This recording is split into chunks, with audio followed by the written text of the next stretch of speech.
air, eliminasi, istirahat dan tidur, termoregulasi, kebutuhan seksual, gitu ya. Kebutuhan seksual di sini dituliskan oleh catatannya ya. Tidak perlu secara spesifik untuk kehidupan, maksudnya tidak manusia bisa bertahan tanpa kebutuhan seksual, tetapi perlu gitu. Jadi tidak wajib tetapi perlu. Kemudian naik ke kebutuhan akan keamanan, kebutuhan akan perlindungan, kebebasan dari terbebas dari mara bahaya ya. Kemudian juga kebutuhan terhadap love needs ya, need for affection, kebutuhan akan kasih sayang, kebermilikan, kebutuhan untuk perasaan dimiliki ya. Kemudian hubungan dengan satu dengan yang lain. Jadi kebutuhan akan hubungan sosial ya bersama dengan individu yang lain.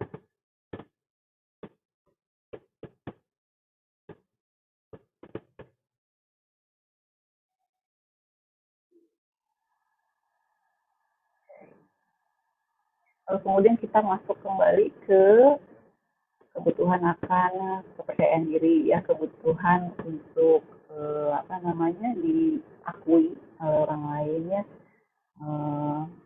dipikirkan oleh orang lain dan juga untuk diri sendiri. Yang paling terakhir adalah aktualisasi diri, kebutuhan untuk bisa mencapai sesuatu, memberikan pengertian terhadap orang lain, mengerti akan keinginan dirinya sendiri, dia tuh mau apa ya, lalu kemudian kebutuhan akan pencapaian dalam kehidupan itu aktualisasi.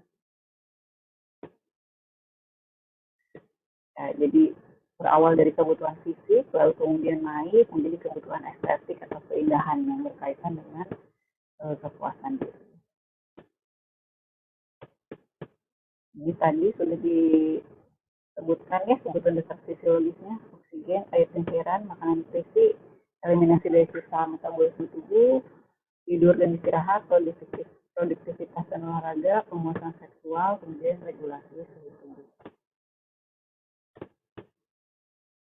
Kemudian untuk target dari basic skill atau keterampilan dasar keperawatan itu yang tadi ya, berdasarkan dengan yang tadi. Jadi pemenuhan kebutuhan aktivitas dan latihan, kebutuhan oksigenasi, cairan elektrolit, keseimbangan cairan elektrolit, pemenuhan kebutuhan istirahat tidur, pemenuhan kebutuhan nutrisi, eliminasi, rasa nyaman dan aman, kebersihan dan perawatan diri. Nah, jadi seperti alurnya itu sama saja ya Bapak Ibu, mau yang ke perawatan dasar maupun yang lanjutan, selalu diawali dari pengkajian dulu, lalu kemudian analisa data. Setelah dianalisa maka kita akan temukan adanya masalah keperawatan, lalu diagnosa keperawatan, penentuan prioritas diagnosa keperawatan, rencana keperawatan atau intervensi, implementasi, baru evaluasi. Jadi sama semua alurnya. Nah, yang biasa kita lihat biasanya begitu kita lihat pasiennya, pasti kita lihat tanda dan gejalanya yang paling awal ya, baru kemudian kita lihat diagnosa medisnya apa. Jadi keluhan utamanya apa, diagnosa medisnya apa, itu yang paling awal.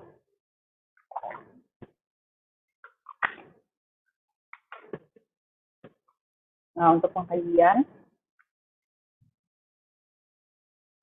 ya seperti biasa, sebenarnya dari berbagai level pendidikan, mau SPK, D3, S1, S2, sama ya, semua pengkajian itu isinya sama. Ada pengkajian head to toe yang kemudian ditekankan di per sistemnya, pengkajian fokus, riwayat keperawatan terkait sistem yang terganggu, riwayat penyakit, dan gaya hidup.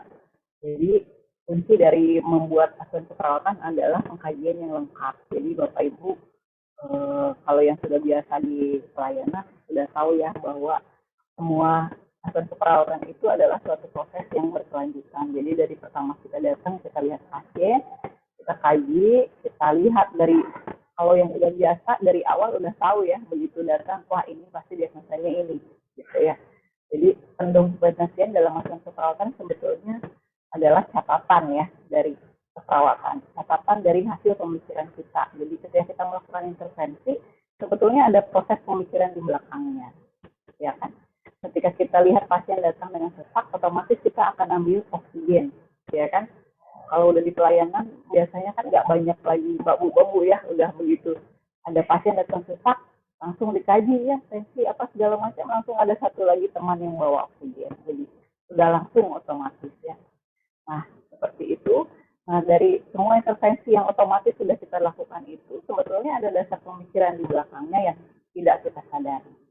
Nah pencatatan atau pendokumentasian dalam asuransi perawatan adalah sebetulnya adalah pencatatan dari proses pemikiran tersebut. Jadi eh, rasionalisasi dari tindakan spontan yang kita lakukan ya, ada yang spontan, ada yang berdasarkan pemikiran, ada yang delegasi. Itu ya Ibu. Nah kita akan lihat pengkajiannya di sini. Saya tidak masukkan di dalam sini.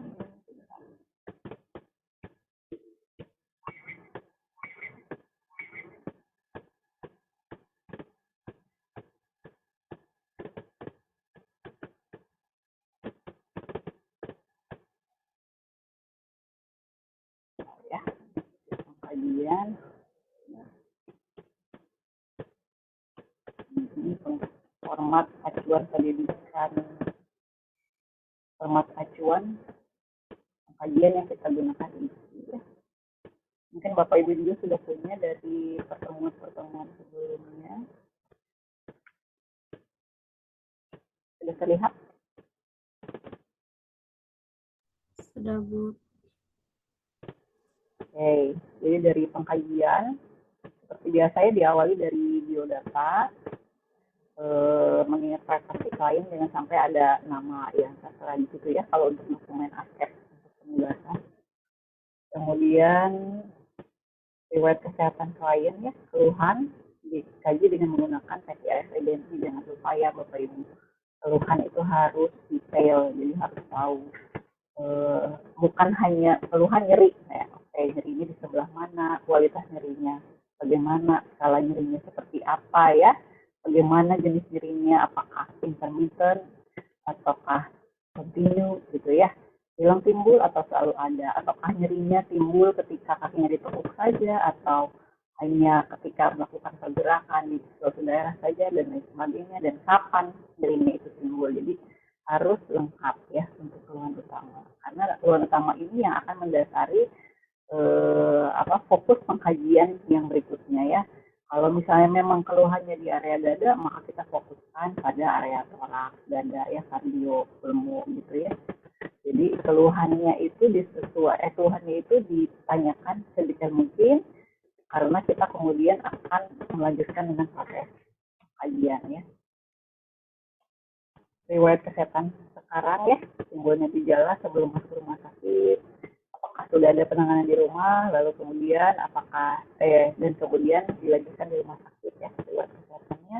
Kemudian riwayat kesehatan masa lalu, penyakit apa saja yang pernah diderita, riwayat penyakit keluarga ya, terutama penyakit-penyakit yang diturunkan ya, hipertensi, diabetes mellitus ya, dan lain sebagainya. Apakah keluarganya, anggota keluarganya memiliki penyakit yang sama ya.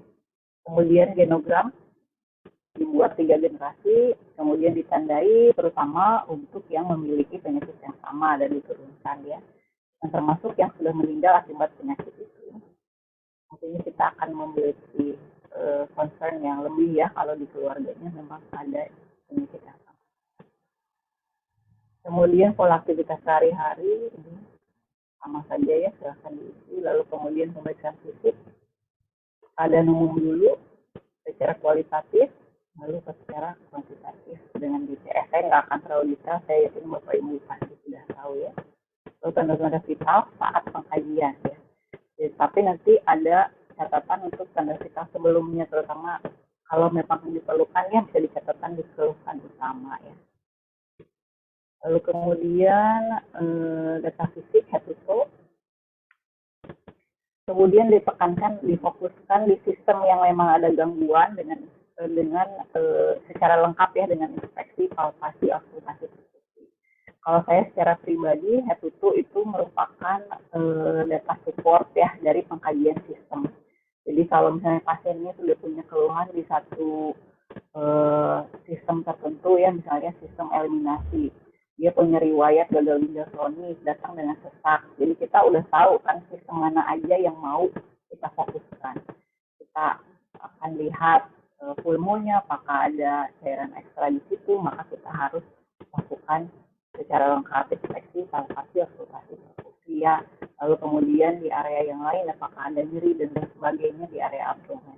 Nah di area yang lain mungkin tidak harus secara lengkap dilakukan semua ya, tetapi secara skim and scan dilihat dulu mana yang ada permasalahan tersebut. Gitu ya. Jadi tetap dicatatkan tapi secara umum saja, lalu kemudian yang spesifiknya di sistem yang memang terdapat gangguan ya. Kemudian untuk data psikososial spiritual juga dituliskan ya, karena kita kan setiap melakukan aspek keperawatan harus melakukan komunikasi terapeutik ya. Nah, kita juga kalau memiliki data psikologisnya ini, kita akan mempunyai gambaran ya untuk melakukan pendekatan terhadap klien kita, bentuknya seperti apa ya. Tidak semua individu itu terbuka dengan mudah ya. Ada yang harus dilakukan pendekatan terlebih dahulu. Jadi siapa tahu ada keluhan-keluhan lain yang dia enggan untuk mengungkapkan ya. Sehingga kita perlu tahu dulu karakteristik dari klien kita seperti apa ya. Kita bisa lihat persepsi klien terhadap penyakitnya seperti apa, harapannya seperti apa, data sosialnya, data spiritualnya silahkan ditulis. Nah, kemudian data penunjangnya silahkan ditulis yang lengkap, terutama yang berkaitan dengan data yang akan dimasukkan ke data objektif ya, data lab, kemudian juga terapi. Itu untuk asuhan keperawatan. Oke, untuk pengkajian. Kita kembali ke slide. Ada yang mau ditanyakan dulu Bapak Ibu untuk pengkajian? Ya biasa ya. Mungkin untuk NP ini juga untuk Bapak Ibu tidak terlalu sulit ya, karena kan memang sudah di pelayanan dan kalau tidak salah Bapak Ibu mengambil kasus yang ada di dalam pekerjaan sehari-hari Bapak Ibu. Betul? Betul seperti itu? Iya, Bu. Iya.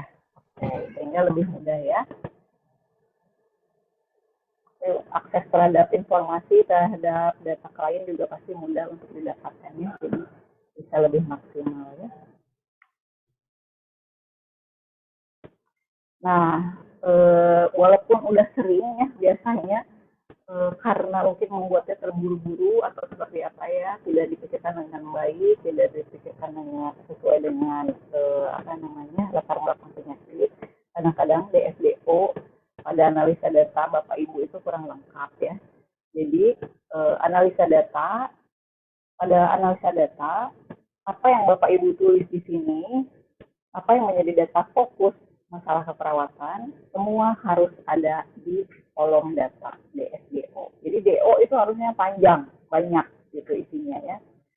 Sebagai contohnya nih, kalau bisa kita mau mengangkat masalah keperawatan, gangguan pertukaran gas, maka data fokus yang paling utama dari gangguan pertukaran gas adalah informasi mengenai gas darah di tubuh kita gitu ya. Berarti seharusnya ada analisa gas darah, CO2-nya bagaimana, PO2-nya bagaimana ya. Jadi itu kita kadang-kadang suka ketukerkan masalahnya pasien kita itu gangguan pola nafas atau gangguan pertukaran gas. Gitu ya. Kadang-kadang bingung. Maka bukalah kembali buku SDKI Bapak Ibu. Kan Bapak Ibu semua udah punya buku SDKI, Ciki, SLKI atau sudah punya akses terhadap buku ini? Belum, Bu. Sudahkah Bapak Ibu? Belum? Kalau di Vicencio sendiri pakai akses apa ya, Bu? Masih pakai Nanda atau sudah SDKI di rumah sakit? Sementara sudah SDKI, Bu. Sudah SDKI? Iya, Bu. Oke. Ya, karena Bapak Ibu sekarang sedang ada di jenjang pendidikan S1 keperawatan dan sudah ya sepertinya sih sehari-hari ya kalau di rumah sakit juga sudah pakai SDKI, sebaiknya Bapak Ibu memiliki akses terhadap buku ini. Jadi bisa pinjam ke teman, ke perpustakaan atau ke rumah sakit kalau misalnya ada ya. Atau bisa juga enaknya sih punya sendiri ya. Sekarang kan online juga banyak ya Bapak Ibu. Jadi kalau mau beli buku SDKI, Viki, SLKI itu ke e-commerce, ke Shopee, Tokopedia itu udah banyak ya. Dan sebaiknya punya karena ketika kita membuat asuhan keperawatan, kita selalu harus konfirmasi, mengecek kembali, benar nggak sih proses pemikiran kita sesuai nggak sih dengan buku, gitu ya, dengan teori. Jadi SDKI, Viki, SLKI itu adalah pedoman yang dibuat oleh PPNI supaya kita mempunyai bahasa yang sama dalam asuhan keperawatan. Standardized nursing language, jadi sudah terstandar secara nasional. Zaman dulu kita pakai yang namanya Nanda ya. Bukan zaman dulu sih, sampai dengan 2020 kita masih pakai Nanda ya pedomannya. Tetapi kalau Bapak Ibu perhatikan, Nanda itu bahasanya sangat terjemahan ya, karena dia berasal dari American Nurses Association. Jadi terjemahan dari Persatuan Perawat Amerika ya, sehingga bahasanya itu kadang-kadang sulit untuk diingat, kemudian banyak istilah-istilah yang terlalu asing gitu ya, bahasa asing gitu ya. Nah untuk SDK ini udah lebih mudah, sangat mudah sekali kalau misalnya Bapak Ibu baca ya, atau mungkin di sistem informasi di rumah sakit juga pasti banyak ya, bahwa di SDK dengan menggunakan SDK ini semuanya jauh lebih mudah ya, dan enak sekali karena semua sudah diatur alurnya ya. Jadi ada begitu sudah ketemu diagnosanya, maka dengan mudah Bapak Ibu bisa tentukan luarannya dan juga intervensi. Jadi silahkan, saya sih sarankan sebaiknya punya ya, karena terus masih dipakai nanti untuk PPN, kemudian juga dalam keseharian pekerjaan sehari-hari itu pasti masih dipergunakan ya. Jadi sebaiknya punya. Nah kalau misalnya Bapak Ibu lihat untuk mengecek diagnosa, kita bisa lihat di depan, bagian depannya. Saya yakin pasti udah pernah dibahas ya, ini udah sering ya tentang buku SDKI. Di daftar isi ini ada list untuk kategori-kategorinya, lalu ada halamannya. Nah kalau kita mau ngecek gangguan pertukaran gas, di sini di saya di halaman 22 ini ada gejala tanda mayor dan minor. Mana ya? Nah kita ya lihat ya. Oke, jadi ada gejala mayor dan minor di situ. Nah untuk penentuan diagnosa 80-100% gejala mayor yang ada di buku SDKI ini harus ada di pasien Bapak Ibu. Jadi tipsnya itu, kalau Bapak Ibu bingung pasien saya ini diagnosa keperawatannya apa ya, gangguan pola nafas atau gangguan pertukaran gas misalnya ya. Nah, Bapak Ibu lihat di hasil pengkajian data mana yang ada di dalam klien Bapak Ibu yang tercantum dalam buku SDKI ya. Jadi Bapak Ibu buka diagnosa gangguan pertukaran gas di buku SDKI. Di situ ada ditulis definisinya apa, penyebabnya apa, gejala tanda mayornya bagaimana, gejala tanda minornya apa, secara subjektif dan objektif. Nah, Bapak Ibu lihat gejala mayor. Apabila gejala mayor yang ada di buku SDKI 80% sampai 100%-nya terdapat pada klien Bapak Ibu, maka Bapak Ibu telah mengangkat diagnosa keperawatan yang tepat. Jadi kalau misalnya Bapak Ibu mengangkat diagnosa gangguan pertukaran gas, tapi PCO2-nya baik, PO2-nya baik, oh berarti bukan gangguan pertukaran gas, mungkin diagnosa yang lain yang berbeda. Gitu. Ya, bisa dapat dimengerti seperti itu ya. Jadi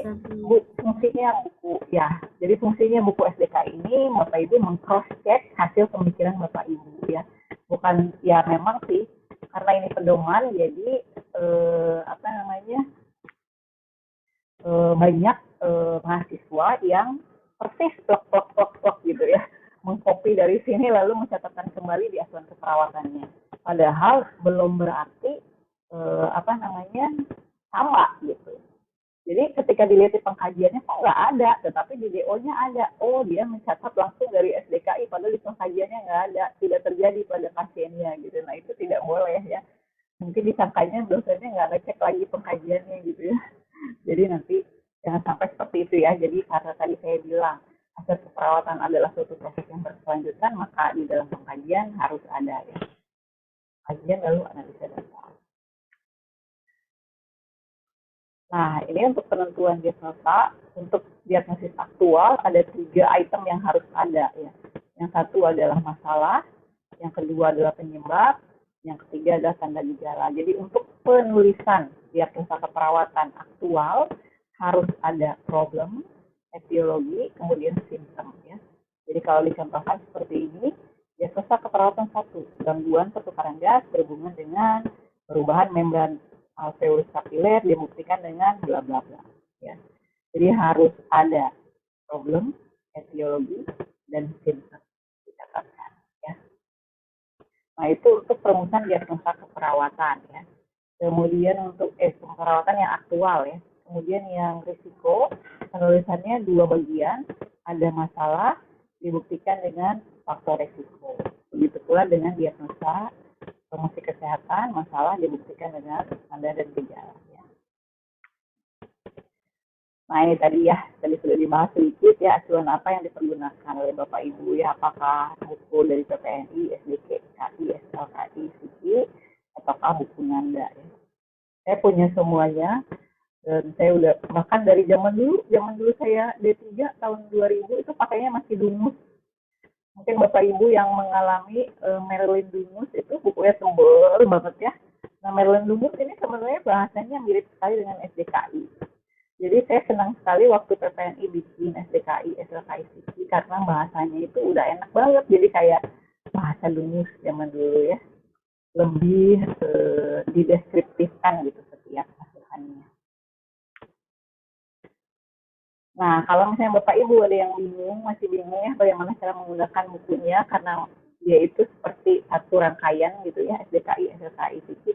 Ini saya ada linknya, jadi ini perawat yang udah bikin video gimana caranya untuk menggunakan buku SDKI, SLKI, SIKI. Silahkan nanti saya share slide-nya dan Bapak Ibu bisa menonton sendiri di rumah ya untuk cara menggunakannya. Nah, domain dalam ASCEP pada Nanda dan maupun SDKI, SLKI sebenarnya sama ya. Item-itemnya itu sama, cuma pengkategoriannya saja yang berbeda. Kalau di Nanda disebut domain areanya, kalau di SDKI kategori dan subkategori. Sebenarnya sama ya. Item-itemnya itu sama. Yang ada di sini dan ada di sini itu sama. Cuman kayak yang SDKI itu lebih spesifik dan lebih memudahkan kita ya karena sudah ada item-item yang dikategorikan ya. Kategori fisiologis ada respirasi, sirkulasi, nutrisi cairan, eliminasi, aktivitas, neurosensori, reproduksi dan seksual. Lalu psikologis ada nyeri dan keamanan, integritas ego, pertumbuhan dan perkembangan, perilaku ada kebersihan diri, penyuluhan dan pembelajaran, relasional ada interaksi seksual, dan lingkungan ada keamanan dan proteksi. Nah sebetulnya ya saya ada yang kurang setuju gitu ya dengan lain ini karena nyeri itu masuknya ke area psikologis ya, padahal secara teori ya pathway-nya nyeri itu kan sebenarnya neurosensori ya, jadi ada dulu stresor nyeri kemudian disampaikan ke hipotalamus ya kan oleh sistem syaraf ya, baru kemudian nyeri diekspresikan. Jadi kalau misalnya Bapak Ibu nanti ada yang aktif di PPNI mungkin bisa memberi masukan ya, nyeri bisa dimasukkan ke bawah neurosensori. Ada nyeri yang memang sifatnya psikologis, psikosomatis ya, tetapi tidak semuanya, dan sebagian besar justru neurosensori yang berperan di dalam. Gitu. Tapi ini tidak, si pengkategorian ini sebenarnya tidak mengganggu dalam pencantuman diagnosa keperawatan yang Bapak Ibu bisa buat ya di diagnosa keperawatan, jadi tidak masalah. Secara spesifiknya lagi diagnosanya ini kalau di buku SDKI sudah lengkap sekali ya, jadi Bapak Ibu tinggal lihat aja. Kalau misalnya ini tadi ya yang tadi saya bilang ada gangguan pertukaran gas, ada pola napas tidak efektif, ada gangguan ventilasi spontan. Itu kan agak bingung ya, yang mana which one switch gitu, yang mana sih pasien aku nih diagnosanya gitu. Semuanya mirip gitu tentang pernafasan, pasti ada gangguan respirasi, semuanya respirasinya pasti tidak normal ya. Apakah terus kemudian disertai dengan nadi yang cepat biasanya kan tahikardia. Nah, itu kita lihat yang mana sih yang paling tepat dengan pasien kita. Nah, itulah fungsinya buku SDKI. Ya, bisa dicek kembali apakah tanda dan gejala pasien kita secara spesifik benar tidak dengan dugaan diagnosa yang sudah kita cari tahu ya. Jadi kita cari tahu kembali, mengkonfirmasi kembali benar nggak sih pasien kita diagnosanya gangguan pertukaran gas. Jangan sampai salah, jangan sampai pasien kita diagnosanya sebenarnya pola nafas tidak efektif, tapi kita pasang gangguan pertukaran gas ya.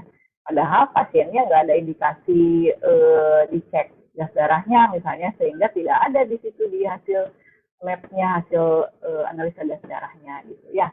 Nah, berarti kemungkinan besar bukan gangguan pertukaran gas, tapi pola nafas tidak efektif. Itu contohnya saja ya. Begitu pula dengan diagnosa yang lain. Silahkan dilihat saja ya. Ada banyak pasti. Nah, ini semuanya ada di buku SDKI ya, list ini ya. Jadi tidak usah khawatir, kalau ada bukunya pasti bisa selalu baca ada. Ya. Nah, penentuan diagnosa prioritas diagnosa ya belum berubah sejak zaman dahulu kala ya, bahwa prioritas diagnosa yang pertama adalah aktual mengancam nyawa dulu, aktual gangguan ya, baru risiko dan promosi kesehatan. Jadi kalau misalnya Bapak Ibu sudah melakukan analisa dan banyak sekali di situ masalah keperawatan yang muncul, tidak usah diangkat semua ya, nanti pegel gitu, terutama untuk tugas ya. Cukup diangkat 3 saja yang paling prioritas. Nah, cara menentukannya yang mengancam nyawa duluan, baru aktual yang berupa gangguan, baru risiko ya. Nah, kadang-kadang nyeri selalu diangkat paling pertama, padahal yang prioritas yang lebih mengancam ada gitu. Misalnya pasien dengan CHF ya. Pasien dengan CHF ada penurunan curah jantung tapi juga ada nyeri misalnya gitu. Pasti yang ditaruh dulu nyeri dulu. Emang ketika penanganan biasanya nyeri duluan ya ditangani. Tetapi pada penempatan diagnosa keperawatan harus yang penurunan curah jantung dulu yang pertama, karena itu yang mengancam nyawa gitu. Jadi kalau di dalam kenyataannya di lapangan kan pasti kita lakukan bersama-sama ya, penanganannya itu pasti bersama-sama. Nggak mungkin kita pasang oksigen dulu, kita lihat ada reaksi dulu, baru kita EKG, baru kita enggak kan, biasanya bersama-sama ya, sudah dipasang EKG, dipasang oksigen, langsung kita EKG, langsung kita ini, kita itu. Jadi sebenarnya semua intervensinya dilakukan bersama-sama. Tetapi ini untuk penulisan dokumentasi perawatannya, yang pertama harus selalu yang aktual dan mengancam nyawa. Gitu. Jadi suka ada kebingungan, kalau ada nyeri pasti pertama ada karena kesimpulan, karena kebanyakan menyimpulkan nyeri harus duluan ditangani gitu kan ya. Tetapi nyeri belum tentu mengancam nyawa gitu. Walaupun penanganannya selalu bersama-sama. Jadi, tapi dalam penulisannya harus diagnosa yang mengancam nyawa dulu yang ditulis. Ada pertanyaan dulu Bapak Ibu mungkin sampai sejauh ini? Nggak ada? Oke, tadi kan kita masuk ke ada. Yang tadi kan aturan keperawatan dasar sudah ya, pemenuhan kebutuhan yang dasar. Lalu yang keperawatan medikal bedah ya. Kalau medikal bedah menurut kurikulum S1 Nurse PPNI tahun 2021 kita lebih mendalami, lebih secara spesifik lagi di gangguan-gangguan lanjutan ya. Yang ada di 11 sistem ya. Di antaranya sistem pernafasan, kardiovaskuler, hematologi, endokrin, imunologi, pencernaan, perkemihan, muskuloskeletal, prosesi sensori, dan pencerahan ya. Jadi bisa dilihat di sini, nanti saya share ininya. Ada juga di buku kurikulum ya, tetapi mungkin Bapak Ibu tidak punya akses terhadap buku kurikulum ya. Jadi kalau misalnya nanti ketika mau buat akses KMB, ada keraguan pasien saya ini masuk ke dalam akses KMB atau gadar ya, atau misalnya akses KMB atau dasar ya gitu ya. Nah, Bapak Ibu bisa cek di sini. Kompetensi keperawatan medikal bedah adalah asuhan keperawatan pada pasien yang ada di sini ya. Silahkan dilihat lagi. Jadi pneumonia, PPOK, asma, TB paru, CA paru, COVID, dan lain sebagainya itu sudah masuk ke KMB.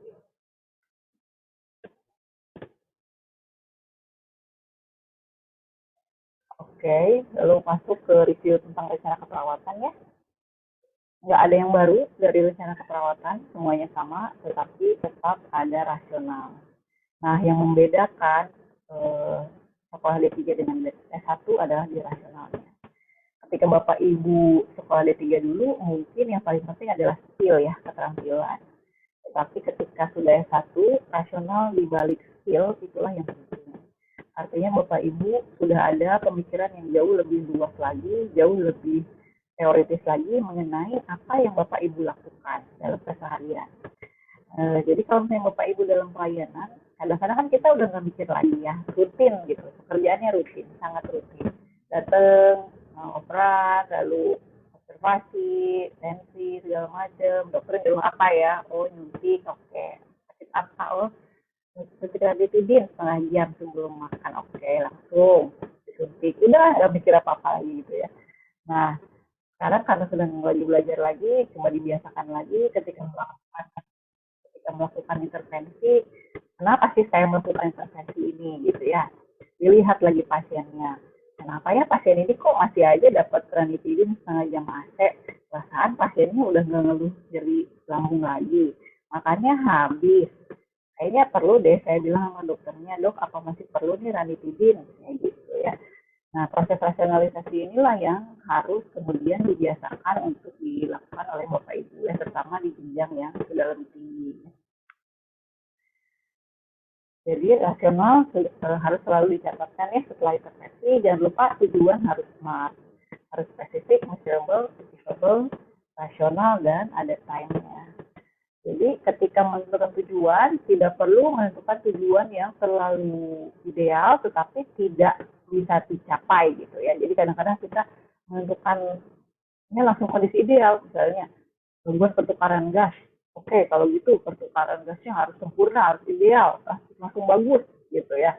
Enggak juga gitu, tetapi kita lihat kondisi pasiennya, progresnya yang bisa kita capai dan bisa kita ukur kira-kira berapa lama ya gitu ya.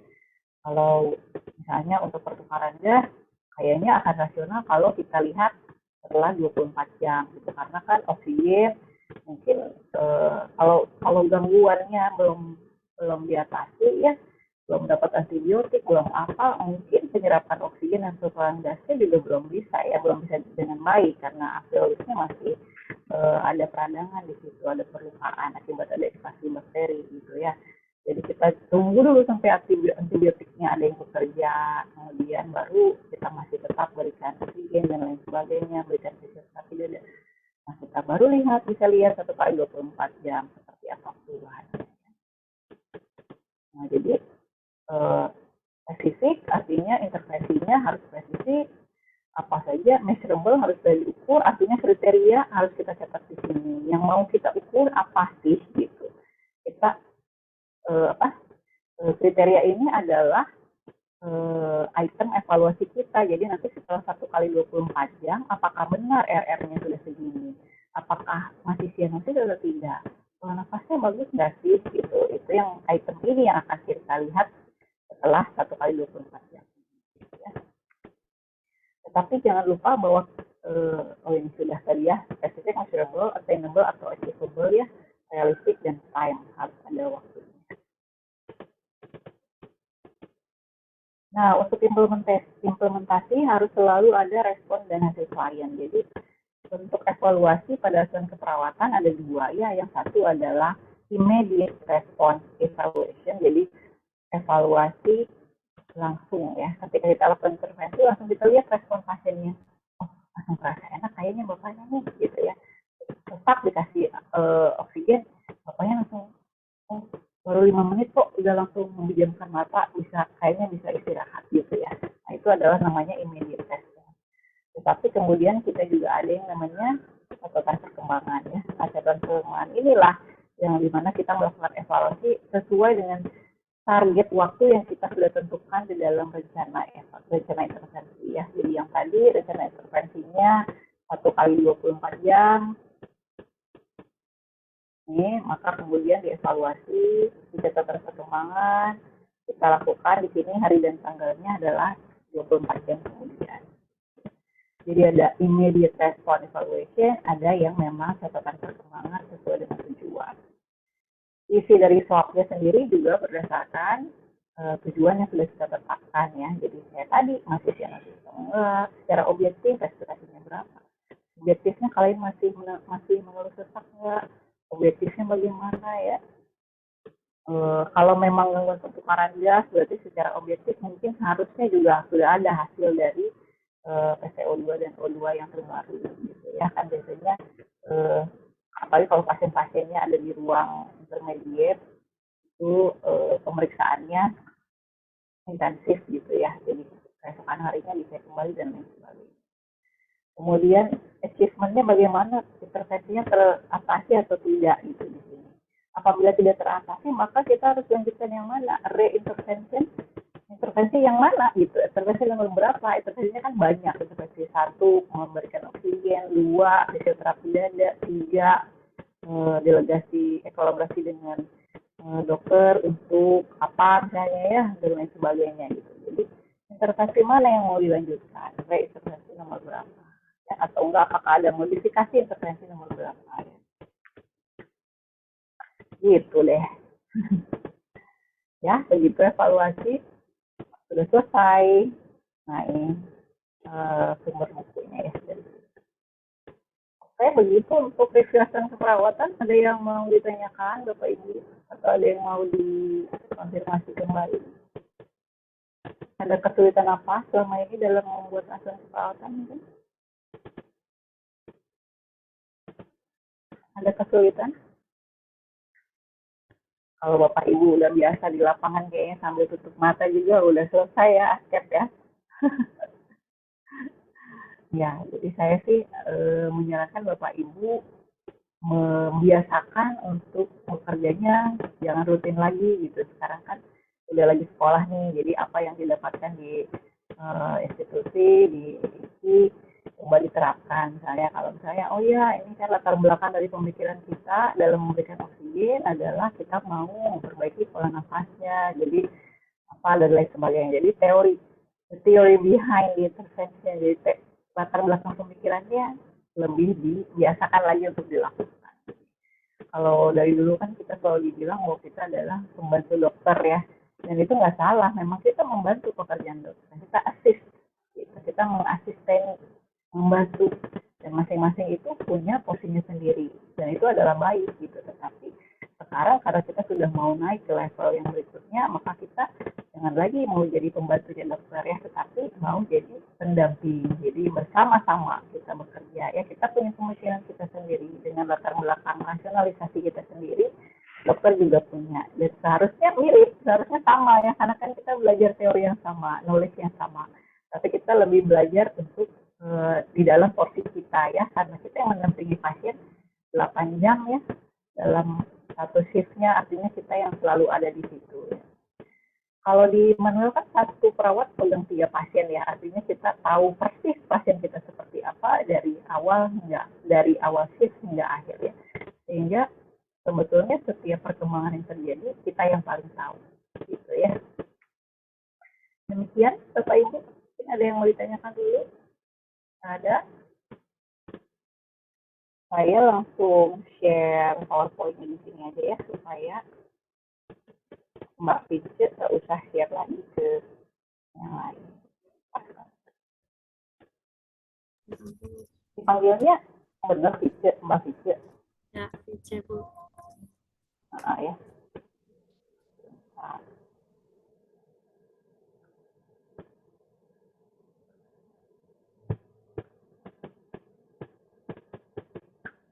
Memang kalau udah kerja, adalah suatu tantangan sendiri ya untuk sekolah, tetapi kalau udah komitmen mau melanjutkan pendidikan, maka mau nggak mau harus meluangkan waktu ya untuk masuk kelas, untuk belajar lagi, untuk mereview materi. Jadi kalau dari kami sih pihak pendidikan maunya Bapak Ibu mendiskusikan aja kesulitan-kesulitannya apa ya, kalau memang sulit untuk mencari jadwal untuk kuliah, ya seperti apa solusi yang ditawarkan ya dari mahasiswa, apa nanti kita tawarkan. Nah kalau dari saya sih, kalau memang kemarin kan saya tanya ya kalau bisa pagi atau tidak ya, harapannya sih, karena kan kalau jadwal dinas saya tahu memang nggak akan pernah bisa matching gitu ya, ada yang sore, ada yang pagi, ada yang malam gitu ya, susah. Jadi memang paling enggak setelah kegiatan bisa hadir gitu, paling tidak masuklah ke dalam Zoom-nya ya, supaya kita bisa pertimbangkan untuk kehadirannya. Sudah masuk? Ada di chat? Bu. Ada ya? Silahkan di download oleh masing-masing ya. Bisa juga Mama Cice lalu di share di grup ya. Oke, kalau memang tidak ada lagi pertanyaan, saya mau screenshot dulu untuk yang hadir hari ini. Mungkin kalau yang bisa dibuka kameranya, dibuka. Saya harus laporkan ke koordinator ya bahwa hari ini kita sudah melaksanakan RANP. Dan ya, Izin off cam Bu ya. ya, Mana bisa pokok ini? siap. 1, 2, 3. Main. Oke, sudah. Ya. Baik, terima kasih atas kehadirannya hari ini. Terima kasih buat Ibu yang udah bisa gabung. Silahkan melanjutkan aktivitas selanjutnya. Saya izin tulis ya. Selamat siang. Selamat siang. Yang Ibu, Terima makasih. kasih.